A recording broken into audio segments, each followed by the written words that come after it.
Hello friends, मेरा नाम है अस्साम खान और आप देख रहे हैं मज़ेदार कॉलेज। हमने इकोनॉमिक्स का 2 चैप्टर सक्सेसफुली कंप्लीट कर लिया है।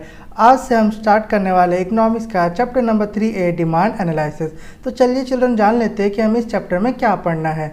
What we have to learn in this chapter. See सबसे पहला 3.1 meaning and definition of demand, 3.2 individual and market demand, 3.3 reason justifying downward sloping of demand, 3.4 types of demand, 3.5 determinants of demand, 3.6 law of demand with assumption and exception, 3.7 variation and changes in demand. So children 3.1 meaning and definition of demand ये होगा lecture number 1, individual and market demand ये होगा lecture number 2, reason justifying downward sloping of demand ये होगा lecture number 3, types of demand ये होगा lecture number 4, determinants of demand ये होगा lecture number 5, law of demand with assumption and exception ये होगा lecture number 6, variation and changes in demand ये होगा लेक्चर नंबर 7। सो ये जो चैप्टर है 3A डिमांड एनालिसिस ये टोटल 7 लेक्चर्स में डिवाइडेड है। ठीक है, तो चलिए चिल्ड्रन सबसे पहला आज हम स्टार्ट कर लेते हैं meaning and definition of demand से। ठीक है, सो चिल्ड्रन देख लेते हैं कि मीनिंग एंड डेफिनेशन डिमांड का क्या है, डिमांड मतलब क्या होता है। Okay, so meaning and definition of demand. See originally demands mean desire, but demand is different from desire. The willingness to have something can be called as desire, whereas those desire which are backed by purchasing power, that is ability to pay and willingness to pay for it, it is called demand. So demand का वैसे मतलब होता है children desire यानी कि इच्छा। ठीक है, बट अगर आप ऐसे देखोगे तो डिमांड जो है वो डिज़ायर से अलग है। ठीक है, डिज़ायर क्या होता है चिल्ड्रन, कोई भी चीज़ की इच्छा रखना, किसी चीज़ को पाने की इच्छा रखना, उसे हम क्या बोलते हैं, डिज़ायर।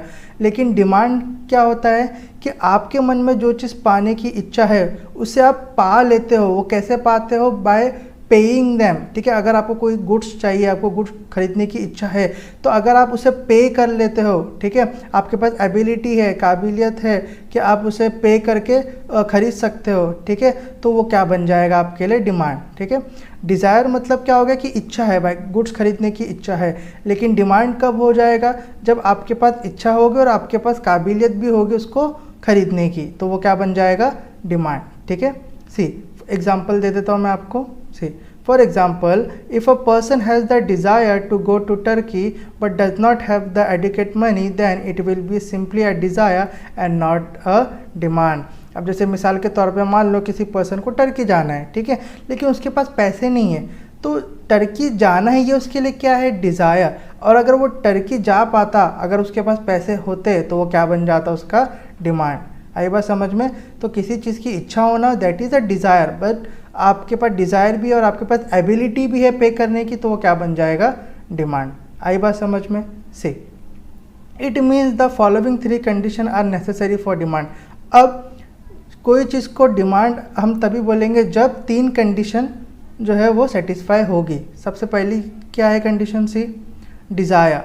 सबसे पहला आता है डिज़ायर, और दूसरा आता है परचेसिंग पावर और द एबिलिटी टू पे, और तीसरा आता है विलिंगनेस टू पे। सी मतलब अगर ये 3 कंडीशन होगी, सबसे पहली कंडीशन क्या होनी चाहिए कि डिज़ायर, ठीक है, इच्छा होनी चाहिए। दूसरा परचेसिंग पावर यानी कि एबिलिटी टू पे, है ना, आपके पास काबिलियत है क्या नहीं पे करने के लिए, ठीक है, आपकी एबिलिटी है क्या नहीं उतनी। तो पहला डिज़ायर होना चाहिए, दूसरा होनी चाहिए एबिलिटी, और तीसरा होना चाहिए विलिंगनेस, मतलब आप चाहते भी हो क्या नहीं पे करने को।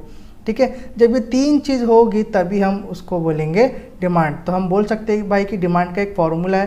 डिमांड का क्या फॉर्मूला बन जाएगा, thus demand is equal to desire plus ability to pay plus willingness to pay, है ना। डिमांड कब बोलेंगे, जब डिज़ायर होगा, एबिलिटी टू पे होगा और विलिंगनेस टू पे होगा, तभी हम उसको क्या बोलेंगे, demand.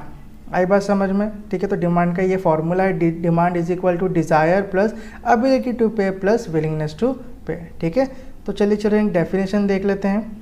According to Benham, the demand for anything at a given price is the amount of it which will be bought per unit of time at that price.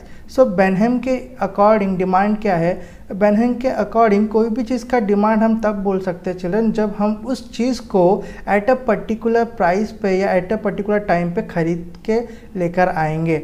ठीक है, अगर कोई चीज़ को हम एट अ गिवन प्राइस पे, eight a given amount पे हम उसे ख़रीद लेते हैं एट अ टाइम, तो वो क्या बन जाएगा, डिमांड उस चीज़ का। आई बात समझ में। सो चिल्ड्रन ये था meaning and definition of demand, हमारा आज का लेक्चर नंबर 1। ठीक है, सो डिमांड मतलब क्या होता है, सिंपली कि भाई किसी चीज़ की इच्छा होना और आपके पास एबिलिटी होना उसको पाने की, और आप विल भी करते हो, आपके पास विलिंगनेस भी उसको पाने की, तो वो क्या बन जाएगा, डिमांड। आई बात समझ में? सो आई होप चिल्ड्रन आपको आज का लेक्चर समझ में आया हो। अगर आपको आज का लेक्चर समझ में आया है तो आप इस वीडियो को अपने फ्रेंड्स के साथ लाइक शेयर सब्सक्राइब करिए।